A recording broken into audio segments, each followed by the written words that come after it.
Welcome to an international break week special of Whole Lot of Wolves. I'm your host for today. I'm Paul LePage, and we have a special game lined up for our listeners to rejoice in. It is a transatlantic special. It is a game of you say tomato, I say TomAYto. Our two participants in the red corner, wearing the red, white, and blue trunks, it is our very own Joshua Buckley. Josh, how you doing? I'm doing good. I'm doing good. How about you guys? Doing good. In the blue corner, wearing the old gold and black trunks, representing the Wolves Fancast, we have Stu Hall. Stu, how you doing? And England, by the way. Let's get that in before we And start. England, yeah. Yes. And very conveniently, people, we are wearing red and blue t-shirts in complete Unplanned, no planning, yeah. no planning whatsoever. Hello, everyone. Yes, you know what? I was so excited to be on the show again. I can't tell because I was explaining to my wife. So what is this time? And I went, you don't understand. You'll never understand. I can play it back to you, but you still won't understand. But yeah, I love this show. So I love being on here. Did you just tell her, like, basically, yeah, they're like my show, except they go off the rails very, very, very quickly. I've played clips to her in the past, and she just kind of rolled her eyes and things like that. So she won't appreciate it anyway. She's literally in the other room. She could hear every word, but now. Helping me adjudicate the complexities is our very own Danny Paletti. Danny, how are you doing? Doing good. Good morning, Josh and Paul. Good afternoon, Stu. Afternoon, morning. Morning, afternoon. Yes, we are juggling that time zone. So the concept of TomAYto is the ever ongoing battle of pronunciation of both American town and city names and those from England as well, especially when it comes to the Wolves' journeys in our cup competitions, throwing up opponents that may not be that more famous to the American audience.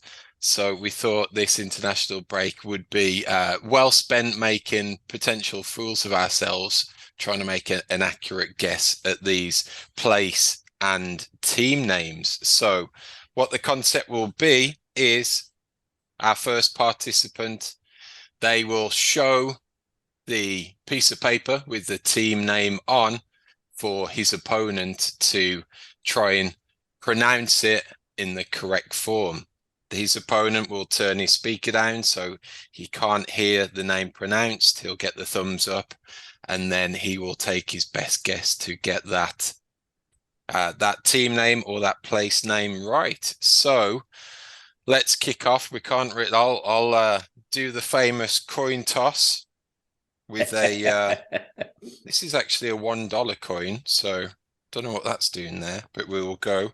And Stu, you'll have the honor, heads or tails. I got It's it. a good job this is on video. Heads. It's a tail. So, Josh, do you want to kick off or do you want to receive?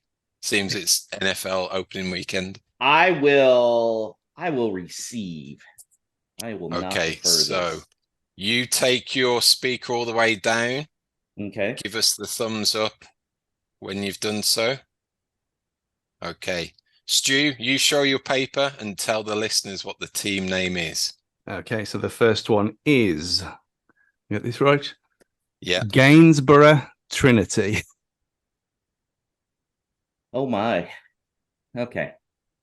So I am going to say this is Gainsborough Trinity. Ooh, straight in there, I think, with 1 point. Would you say, Danny? Not bad. I think that's good. Yes. USA. USA. Okay, Stu, you turn your volume down, give us the thumbs up, or take your headphones off, whatever's easiest. Okay. It is Nacogdoches, Texas. Oh my. Nacogdoches? That is correct. Yeah. Nacogdoches. Very impressive. What is that? Nacogdoches is where Stephen F. Austin University is based in Texas. Nacogdoches, otherwise known as Naca Nowhere. That was a lot tougher than I expected, to be fair. Okay, next up, Josh, you take your sound off. And this is Merthyr Town.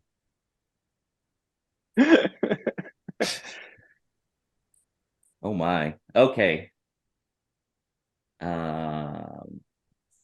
Mithril Town? We've entered Middle Earth. Yeah, okay. That makes more sense. Mirthal Town. I'd say give him that, yeah. Merthyr. Really? Yeah, Merthyr. Well, Merthyr? Yeah, it's Welsh. It's Welsh. Okay. That was very good sportsmanship, Stu. So Josh gets that point. Okay, volume down for Stu, Josh, for the next one. Okay. Got another Texas town here. New Braunfels. New Braunfels? Wow, he got it. Ding, ding, ding. 2 out of 2. Okay. Okay. Hayes and Yedding. Stu's going no mercy here. Okay. It's this Hayes. Well, so I'm trying to think that it's the last one. So it's either Reading or Reading what it's based off of. So I'm going to say Hayes and Yedding. I got it. Yeah. Yes. I mean, you've said Reading and Reading both ways in the same episode in the past, so I thought... I have no doubt that I did that. That is Josh for 3 points. Stu next. Danny, do you have some here? Yeah, I can get some ready. Okay. All right. Okay. Stu, volume down. Mm-hmm. Yeah, his volume's down. And we've got Ooh. Mobile, Alabama. That's a good one. I mean, that's Alabama at the end, isn't it? So it's either I'm thinking of, is it going to be Mobile, like the French player, or is it just Mobile? I'll be amazed if it's Mobile, but I'll say that. Mobile. No, it is just Mobile, Alabama. Mobile. Why is there no E?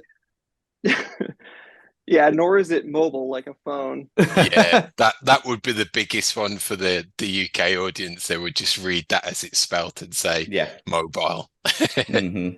Also, I had a little fun looking up where Josh is from and how far away Mobile is from where I thought he's from. I guess he's lived there, but it's like the same distance as London to Newcastle, I think.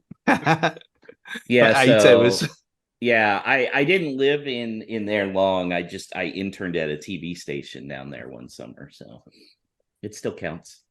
You know what? Mobile spelt the same way, but Mobile 1 was a oil thing that they used to have in F1. Yeah, and that was always pronounced Mobile. Yeah, I thought that was my other thing. Oh, yeah. That doesn't make any sense. So I'm not having this. Is it my turn? Yeah. Okay, so this time we have Gosport Borough. Okay. Is this Gosport Borough? It is? Oh, we'll give him that. How do you say it? Borough. But that's another one of them words where you'd say borough different ways throughout the whole of the country anyway. Gotcha. So borough is not It's not right, but it's not completely wrong. Okay. Okay, next one, Stu, volume down. Are we going to me here? Yeah. All right. The next one we have is Bowie, Maryland. This is sort of the home of the Washington Commanders. Oh man, come on, man. I mean, this is it's so. I mean, the fact that I bought my wife a Commanders jersey at the start of the year as well. Is it going to be Bowie? I'll say Bowie. They've almost split the difference there, but I think we probably can't take that one. It is not pronounced like the singer, but It's rather confusingly, it's Bowie. Oh well, Bowie. Okay, I can kind of see that with the O and the W. Next up, Carshalton Athletic. Oh, I think this is going to be the one that gets me. Harschlatten Athletic. We can't have that, can we? No. No, Carshalton. Carshalton. Yeah. Let me see that again. Where's the U? Where's the U? Carshalton Athletic. Okay. I could tell that one was going to get me. Okay. I got one for this time, Danny. Okay. It's a capital. Oh, easy. Oh, shit. Albuquerque. Let's see if he spells it right, though, or says it right. I mean, as if I've not seen Breaking Bad, Albuquerque. Ah, okay. Okay. Breaking let's Bad, do it. is that pretty popular out there? Oh, it was massive. The last, I think to start with, it was like hidden away on Channel 5, which is like at the time was the worst of the 5 terrestrial channels that we had available. And it was at 10:30 at night, which is like the graveyard shift, where no one watched it. And then I think when it went to Netflix, so either 3, it must have been 3, and it just went massive. And then that final season, they were doing the same thing because we had it on Netflix rather than AMC. It was just as soon as it came on, like people stayed up, like they did with Lost back in the day. People watched it at the same time, so 2 a.m, because it was so popular. But yeah, funny. everyone loves Breaking Bad and Better Call Saul. Yeah. Okay. So this has got a Wolves link tenuously. Billericay Town. Okay. Oh, Jesus. Billericay Town? Close. Yeah. Close, but not cigar. No cigar. But no cigar. Yeah. Billericay. Billericay? Yeah. Yeah. What did We I had say? Billericay. Yeah. We had certain toxic Wolves players went there as coaching staff and didn't last very long. That's where we should have said TomAYto. It's the most Irish sounding English soccer team as well. Just it doesn't sound English whatsoever. No. Where is it? Southeast London? Yeah. Okay. All right. Josh, I'll let you choose if this is our last one. Should I do Wilkes-Barre? Should I do Worcester, Mass? Should I do Tucson? Do the first one. Yeah. Okay. All right. So this next one is Wilkes-Barre, Pennsylvania.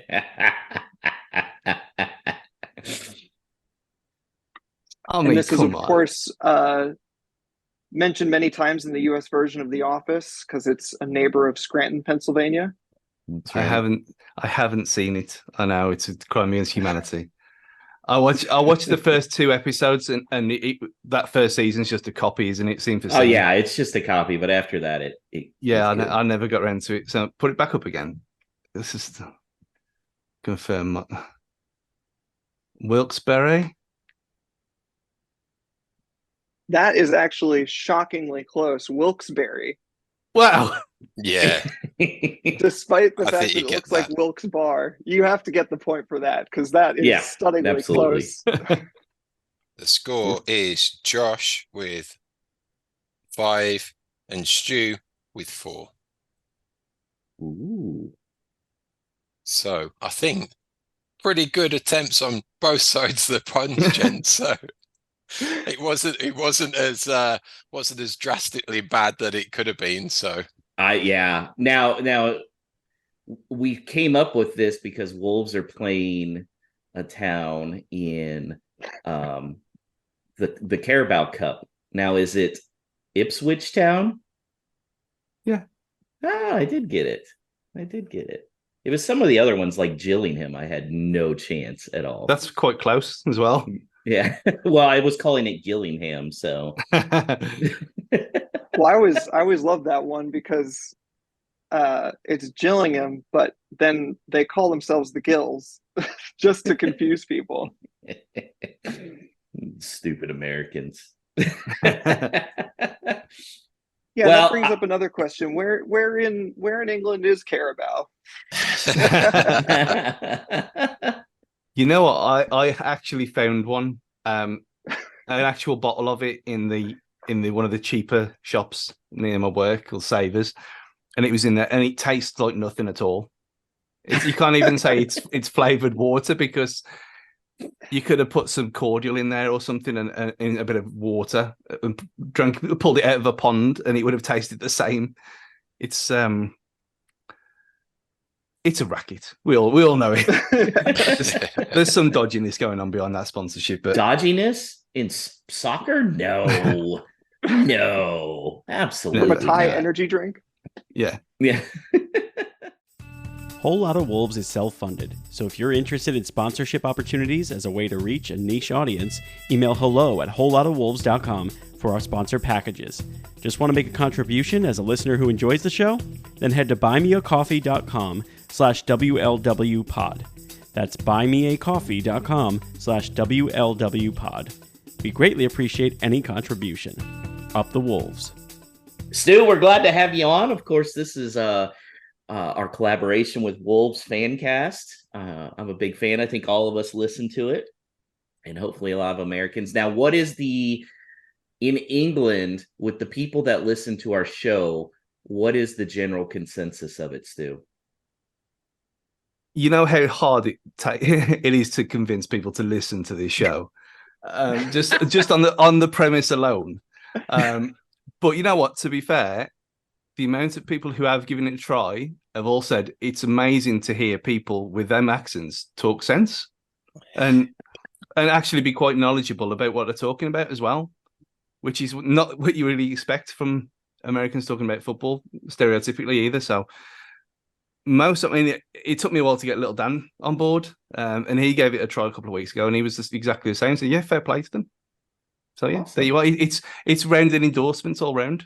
I mean, for me, this is in a kind of downer for me now because I could listen to myself at work on Tuesday morning, but that's when it normally drops, and it's when I'm primed there. I'll just get to work at 6, 7 in the morning, and then it drops. Right, I'm ready now. I'll go out the back and ignore everyone else and listen to this show. Well, that's good to hear. I am coming out for the Fulham game in March, so I'm really excited. Paul, I think we need to make some Whole Lot of Wolves swag because clearly I need to do some advertising in the pubs out there to get people to listen. Now the question is, Stu, should I wear my cowboy hat one of those nights? Oh, absolutely. Or really soak it in? Yes, totally. Yeah. Okay. And you've got to embrace it properly. You have to have the orange chips as well. Which if they've not, I'm sure me and Rich talked about this last year when we were on. And Nate, again, previous contributor to this show, he experienced the orange chips and a bit of, I think he had chicken meat as well, and we ate it over on the side of the road over the bridge from the chippy. So all these things have to be experienced properly, like a young teenager, but not so much in your case. But yeah, it's again, if I was coming the other way, I was going to the MetLife in March. Well, obviously not March, but if I was going to MetLife, which I did look at for November, but can't justify it, not just yet. I would be extremely excited, despite what that message I sent a few weeks ago about corruption and knowing what the result's going to be. But I think the Fulham game's a good pick for you because you are going to get a relatively fair game and one that's pretty close as well. That's not going to be either a battering or an expected win. So I think you've chose well. Yeah, see, that was my thing. I didn't want to go against a Big Six team. I think a lot of people, when they go, oh, I want to see Liverpool or Man City. No, I want to see Wolves win. Plus, I will also get to see the Prince himself, Mr. Adama Traore. Stu, I know you hate Adama. I didn't hate him. I just after 4 years of it, it just got dull because I know the whole thing of he gets you out your seat, but after COVID, that never happened once because you just knew what was going to happen. You knew that he beat 6 people and then it's Sky into the back of the South Bank. So on the rare occasion when he did come off, the celebrations were even more glorious because you never expected it in the first place. But that documentary that Wolves put out before he left, wonderful, wonderful guy. I just wish it had happened for him here because, for all intents and purposes, he loved the area, loved the community, everyone. No one's got a bad word to say about him, unlike certain other people. But they can say what they want about a certain Mr. Potence, that the fact that he was still here and he's gone back to where he came from, and then to put that message out on his Instagram saying that as soon as he got here, he wanted to leave. I thought, oh well, that's nice, isn't it? Yeah, you're exactly where I thought you were. Not exactly the tearjerkers that Raul and Neves and Adama and Cody left. See, I really think that shows why a lot of Americans really gravitated towards that, promoted Wolves team the first couple of years because they were genuinely good guys too. You can see that. And then they bring in knuckleheads like Podence and Matthias. How is Matthias going to be welcomed back in Wolverhampton? I want to hear this. I mean, were you still over here, Paul, for the Danny Mills Day? Mm-hmm. Yeah. Hopefully it's that. In my wildest dreams, I can't imagine it being like that just because that kind of person's not really in the ground anymore. But for context, Danny Mills was a right back for Middlesbrough, and he made a couple of bad challenges, didn't he? In the away game earlier in the season at their place. So at the first time he got to experience the wrath because at Middlesbrough at the time he was just stuck up in the corner, so there was only a few thousand of us. So when we came back to Molineux, he had it from 5 minutes before kickoff to he eventually got subbed off because the abuse was so bad. Wow. It visibly affected him, and he was almost in tears.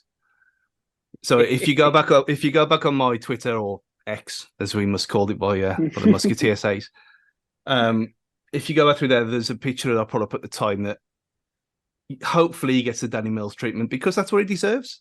There was ways to leave the club like everyone else did. No one else went all hissy-fitty and throwing the toys out the pram and all that kind of stuff. Just left with respect. You didn't have to do anything like Moutinho, the oddities of the end of last season, whatever. But he still never badmouthed the club. Didn't go on strike. You don't go on strike. He would have got his move anyway. So hopefully when he comes back, he gets abuse for best part of 2 hours. So I was driving from Houston to Alabama on deadline day. And so to give you a context, Stu, that's a 12-hour drive.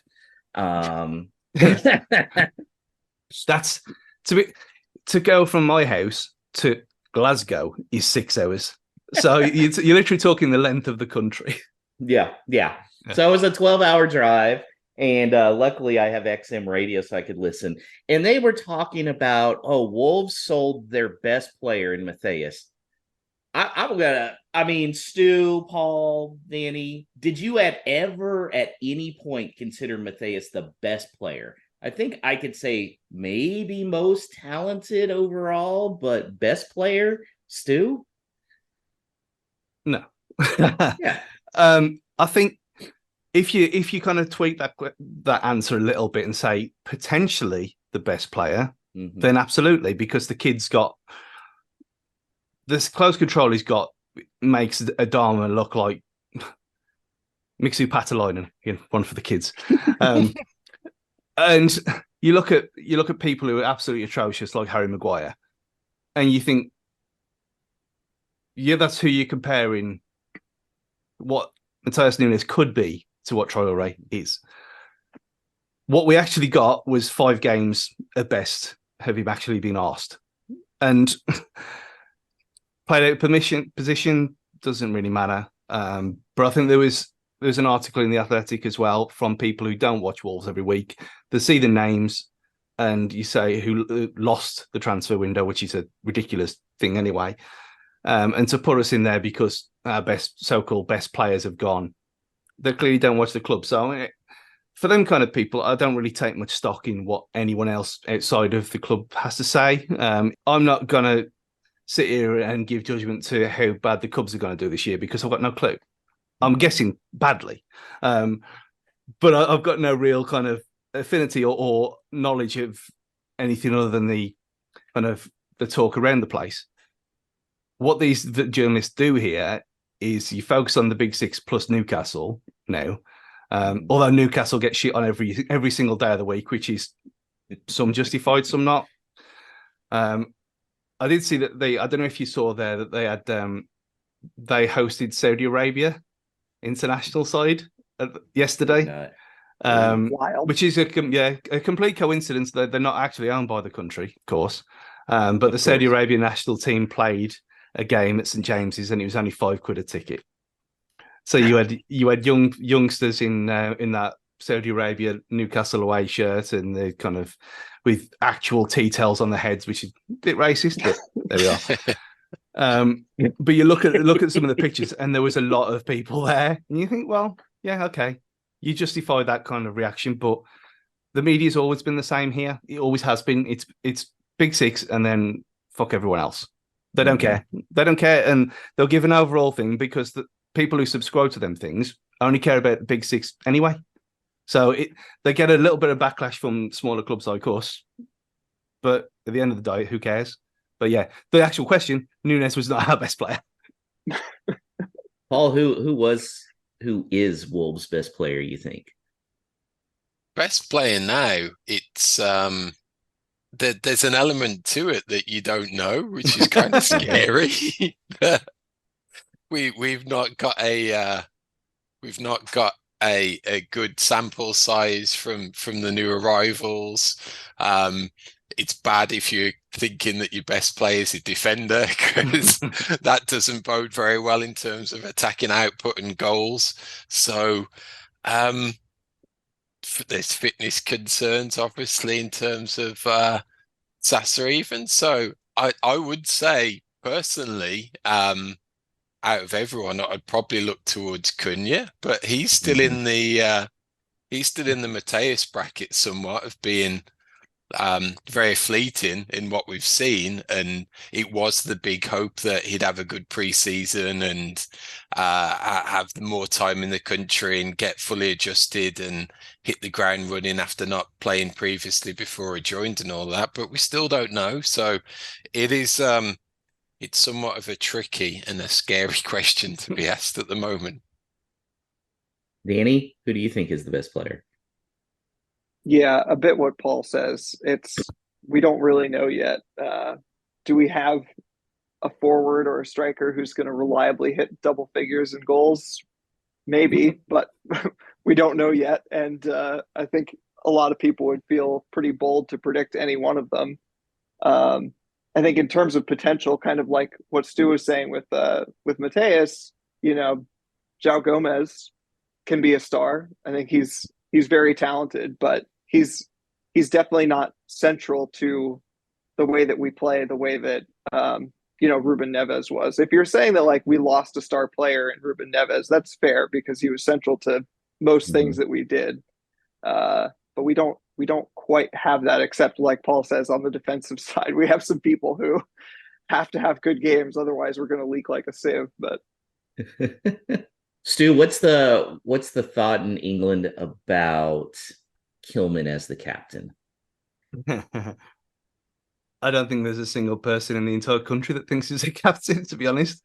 Saying that, not all captains have to be like Cody, and they don't have to be shouty. But I think the problem with Kilman, it already looks like it's too much for him.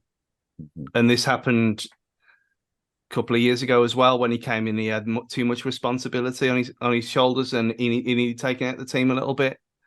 I've got no problem with him being the captain and leading by example, a bit like, I mean, Harry Kane can't even talk, let alone lead the country. But the way he performs and that ball that he put through to Kyle Walker yesterday was incredible. You think, yeah, we've got a good player there who's, I mean, playing in Germany is going to help him as well.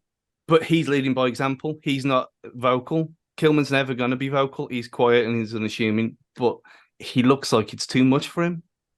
But now what do? You don't very rarely see it where you take a captaincy off someone and give it to someone else, especially on the field.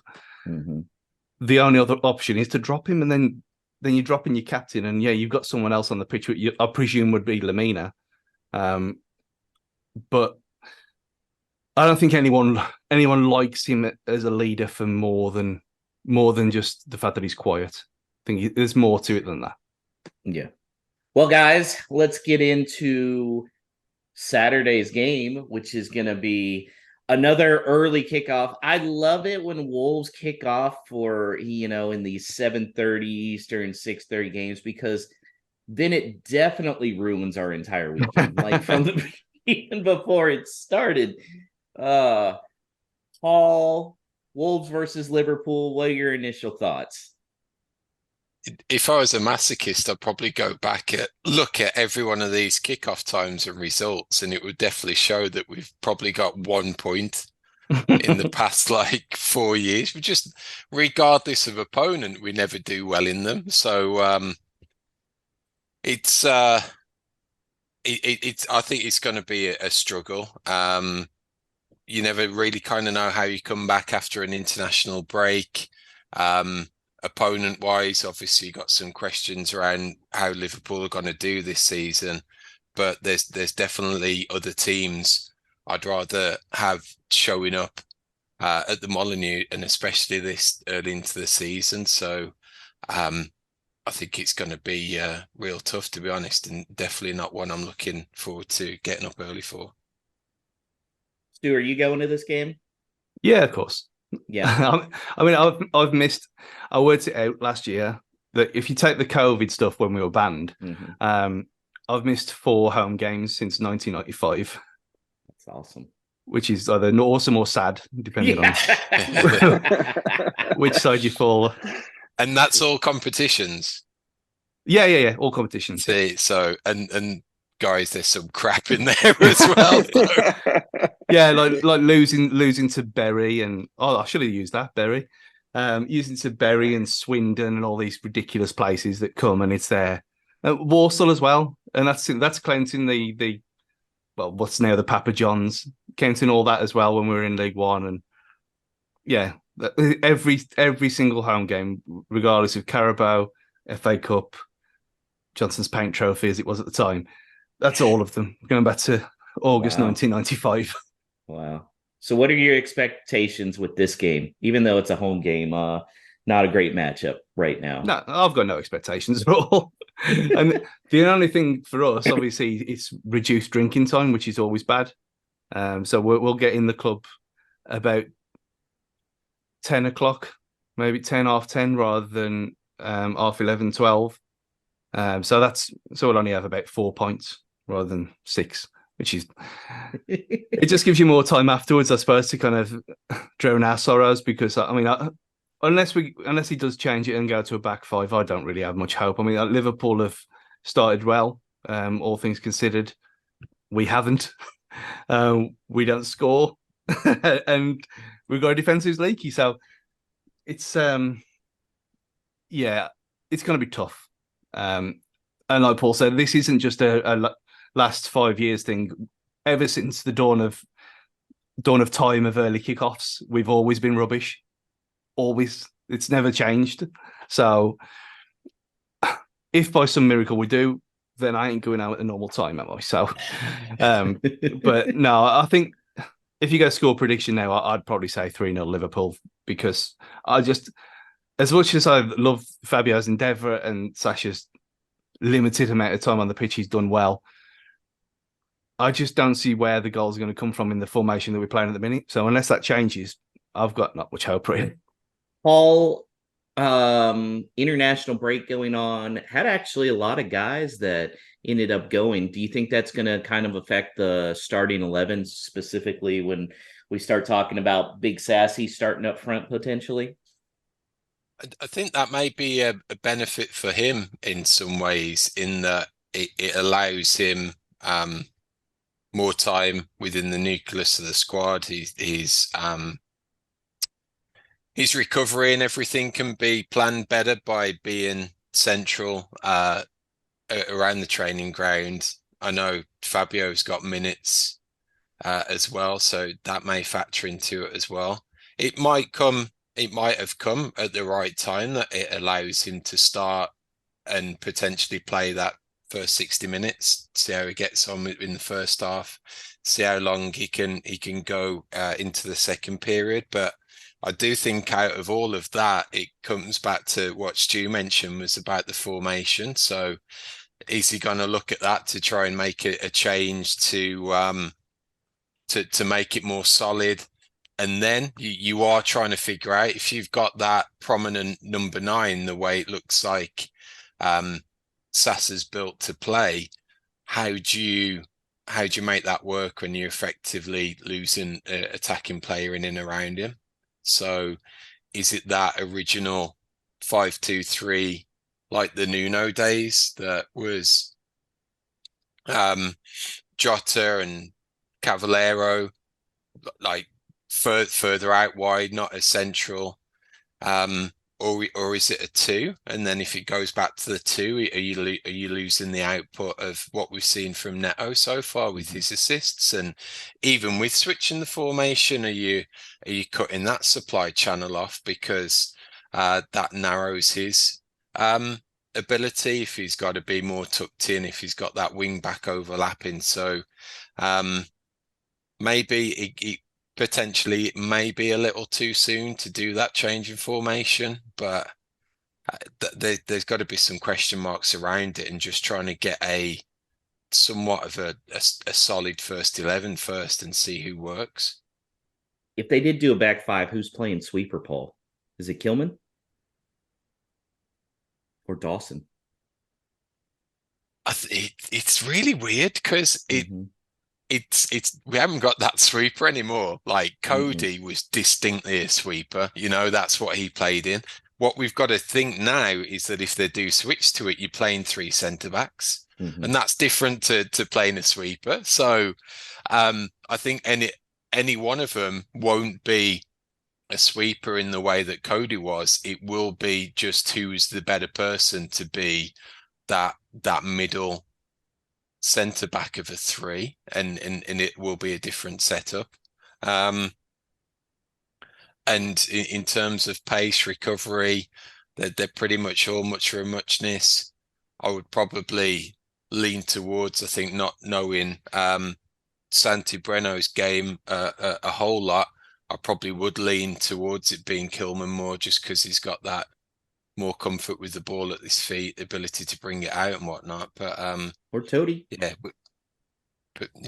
I still think Toady's too potentially one-footed, and that's where he's got that ability to shine in that formation, is being that centre back on the left hand side and doing well in that position. So it's again, it's sad that we're having to talk about this, that it's not painting that good of a picture. When you said about the sweeper, I don't know if it comes across very well just watching it on telly, because obviously I watched the Palace game on telly, and there's a lot of things that you don't see. Lamina has played as a sweeper more than enough times, especially when the ball's been higher up the pitch. He's dropped in as like a third centre back already. I mean, it'll be a mental decision to put Lamina there. But we have got someone, again, similar to Cody, who did have that kind of upbringing as a midfielder. And Kilman has, I mean, I agree with Paul. I mean, Kilman, for me, would be the one that you put there just because of his composure on the ball. And then he can actually play football rather than just kick the ball away like Dawson, which he's paid to do what he does. But Lamina as an outside weird shout wouldn't be that strange to me. Okay, that's interesting. Danny, I tried the salt bath again. I got over 15,000 views. I picked up 30 new followers. Technically, they scored 2 goals, but it's probably time that didn't work this time, right? Well, I mean, if the point was just to have us score more goals, we're growing in that department. Also, regarding the popularity of your video, I'm going to steal one from Paul and say that we need to do our best to ignore in our minds the one person who bookmarked that video. Whatever they were bookmarking that for, we need not to think about that. Yeah, I don't know if our goals keep growing the way that they are while you're doing your salt and lemon baths. I think we're currently on a Fibonacci sequence, which is 0, 1, 1, 2, and then the next one would be 3, and then the next one would be 4. We're gonna be scoring. We're gonna be scoring 20 goals in no time. We might be leaking 20 goals at the same time, but something's working. So Stu, I should do it again this week. I think because you added the head part last week, right? Then I'm kind of worried that where else do you go after this? Do you have to go X-rated on X? But yeah, there's definitely some kind of lemon-based perversions of some people that have bookmarked that video. I mean, that's a revelation on me. But I mean, when you mentioned it at first, my first thought was to do it in the bath. So maybe that's the answer, that we all do it together. Full immersion. Yeah. Yeah. Now, Steve Young on Twitter brought up, I have to burn the lemon. Maybe that's where I'm screwing up. I tried, the garbage disposal this last time, but maybe I need to try and burn it. We'll see how my wife takes that. She already thinks I'm a complete idiot. So ceremonial burning of the lemon outside your garden. Yep. Okay, so we'll try it again. We'll try it again this week. See what happens. Lord, if they pull off an upset of Liverpool, I'm gonna have to buy stock in lemons, I think, Paul. And Stu, do you have any kind of like superstition, anything when it comes to Wolves games? I used to have these Wolves years ago. They sold these. There was a thing about lucky pants, which is or underwear, whatever. And they actually sold some Wolves branded Y fronts, and they were black with gold piping and a Wolves head in the most prominent position. And I wore them things for every win that we got. If I had them on, I had to then, obviously they were washed before you ask. They were the ones that I had to, without fail, if we'd won a game and I had them on, I had to wear them, and I wore it for about 10 years. And they were so tattered. I mean, you have that thing of, you wear your best underwear at all times in case you get hit by a bus. Right. These things, I mean, they only have to touch them and they fell apart. They were that tatty at the end. And I thought, this is just out of control. It makes no sense. It makes no difference. So ever since then, I've not had any superstition whatsoever. All right, guys, let's look at predictions here. What are we thinking? By the way, shout out to Dan Wilkes. He actually got Crystal Palace 1, Wolves 0. And Todd DeWitt also had Palace 2, Wolves 1. So, points for them on there. That was actually Todd's first points. And Dan is he in first? No, Steve Young is still in first because he got 3 points against Everton. So, but Dan Wilkes in second place. So nice job in the prediction league. Stu, you already said 3-0, right? Yeah, I'm going to have to stick with that, unfortunately. And shout out to Todd. This scarf that, obviously, for the audio listeners, this very tessellated Wolves scarf from when he was in Colorado that Todd sent to me. It's pride of place if you watch the Fancast episodes on the chair behind me. So jealous. Yeah. I Three. think what's really cool about that is the design is the carpet of the Overton Hotel from The Shining. I never noticed that. No, I'm not going to be able Yeah. to sleep now. That's the connection to Colorado. Yep, that's there. the connection. Just brilliant design. Yeah, Okay. I'll stick with 3. I'll stick with 3-0. Obviously, I hope I'm very wrong. Early kickoff, team in form. We're not in form. I just can't see it any other way, unfortunately. So, yeah, 3-0 from me. Okay. Danny? Yeah, so a reverse of the home game against Liverpool last year. And if we pull off the same result this time, everybody's got to pray for me and my liver, because last time I then spent the next 8 hours drinking, and this is an early kickoff, so I'll be getting started at 9:30 in the morning, which probably isn't the right choice in any circumstance. But let's imagine that instead it's a 0-0, and I won't need any coffee for the next several days because my heart will be will be beating for the whole second half, wondering if we can hang on. So I'll be hopeful and go 0-0. Okay. Paul, what do you got? I've got that awful bad early morning feeling of it maybe starts promising for 5-10 minutes, then they score first, and quickly 1 becomes 2 and 2 becomes 3, and with a blink of an eye we're behind and no chance of turning back. So I'm going to go a horrible 4-1 defeat. I don't know if I can handle one of those. All right. You know what? There seems to be a little more transparency now with VAR. There always seems to be something weird that happens in Wolves Liverpool. I think Liverpool has us down early, 1-0, but can't seem to get that second one in. And then we get a very late penalty. We're talking 89th minute or in stoppage time. Cunha buries it. I'm going to say 1-1 draw. And Danny's screwed then. Can you score a penalty with your head? Asking for a team in the Midlands. or shoulder. Can you do it with your shoulder? Yeah. Like so yeah, that would be dive. interesting. It's punched back out by the keeper, and then Cunha diving header in. There we go. Brilliant. Yep. Are we doing any no stupid questions?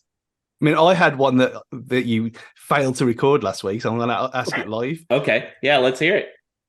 The Hard Knock series, which I presume that you all watched anyway, with my glorious Jets on this year, with a narration, obviously, by I'm not going to even try to pronounce that name. Obviously, he was in X-Men. Liv Schreiber. Yeah, he's great. If there was a Wolves version, who would narrate it here? Ooh. I'm going to say Mark Hamill. He's said he likes Wolves. He's really good on voiceovers. I can see it. That'd be a strange, excellent choice. Yeah, there's some connection. You know, if it's going to be for American audiences, they'll be like, "Oh, it's Mark Hamill." That works. Get it, make it happen. Yeah, Paul. So it would be for the narration for the UK audience, or the narration either or. I mean, we can't actually watch Hard Knocks here, but let's just point that out. In a real way, anyway. Yeah, gotcha. That's going to be a good one. I think we just go crazy, totally off the wall, and go Kevin Hart and try and turn this doom and gloom into some kind of friendliness and craziness. I thought you were going to say Brian Blessed then, and I don't know why. That'd be lost on everyone. Danny, who do you think? I love the Mark Hamill shout. That's a really good idea, and he could do it. Each episode could be a different character. It could be one could be the Joker. Joker. That's such a good one. I don't know. does Tito Jackson have a good voice anymore, or is that all washed up now? I He don't still know. lives here though, so he did. When we had the promotion party in the park, he did go on stage, and he was either very drunk or very under the influence of something else. I can't say if his voice was any good, but it was amazing seeing him there and very surreal at the time. But he does. You're still seeing popping up every now and again. He's just around. Again, one of the most surreal things that's happened in the last 5 years. Yeah, or another sort of outside shout. If Sasha goes on to smash it, maybe we get Werner Herzog to do the voiceover. It becomes a totally different kind of documentary. Nice. Well, Stu, thanks for getting on with us. Always great. Tell us where we can find the Fancast and where we can find you on, I'm still going to call it Twitter. Yeah, no one can be calling it X with this straight face, can they? Yeah, Fancast is Wolves Fancast everywhere. Twitter, Facebook, amazingly TikTok. I have no part in that at all. I'm nearly 40 years old. YouTube, Instagram, everywhere. And mine is at StuJ4Z, as in my argument was that when I went on Twitter, I want to say ridiculous things all the time. People might block Molyneux is J4. Rosed, you can come and have a go at me in person. I don't care, but I will never say anything on Twitter that I don't mean. So, unless I'm on a wind up, obviously. But yeah, if you want to interact with me for some reason, but Josh, I have got one more that I didn't put in the quiz. So, okay. I won't say it. Just go for it straight away. Okay. Here you go. Ooh. The concentration is there, people. He's looking flummoxed. Gloucester City. Danny? I believe that would be Gloucester. Oh, correct. Holy cow. And was what we were expecting. Well, if we're gonna do that, then I'll give you my hard mode one. Yeah, obviously. Yeah, well, that's literally like, how far away is that, Paul? About 12 miles. 12 mile away, something like that. Yeah. I went past it today, so, and obviously based on the source. Unless can you get? Yeah, but the one in Massachusetts. Oh no, yeah, that's what I was going to say. I think we've how got. Would you pronounce there's that? two. Oh no, it's not going to be Worcester then, is it? It is Worcester. Oh yeah, yeah. As in Worcestershire sauce, which exactly. I wouldn't have gotten that one either. I would have screwed up my own country on it. Well, thanks, Stu. I'm looking forward to meeting you in March. Yeah, me too. It'll be great. You'll experience things that you've never experienced before, and that's before the lemons come out as well. And to that point, actually, I know, Josh, you're going to bring your cowboy hat. Can we get a petition going for you to wear the cowboy hat and walk into the Great Western and pretend that you think it's a themed bar? I'll do it. Listeners, thank you for indulging us in this special. It's been fun to record. Hope it's been fun to listen to.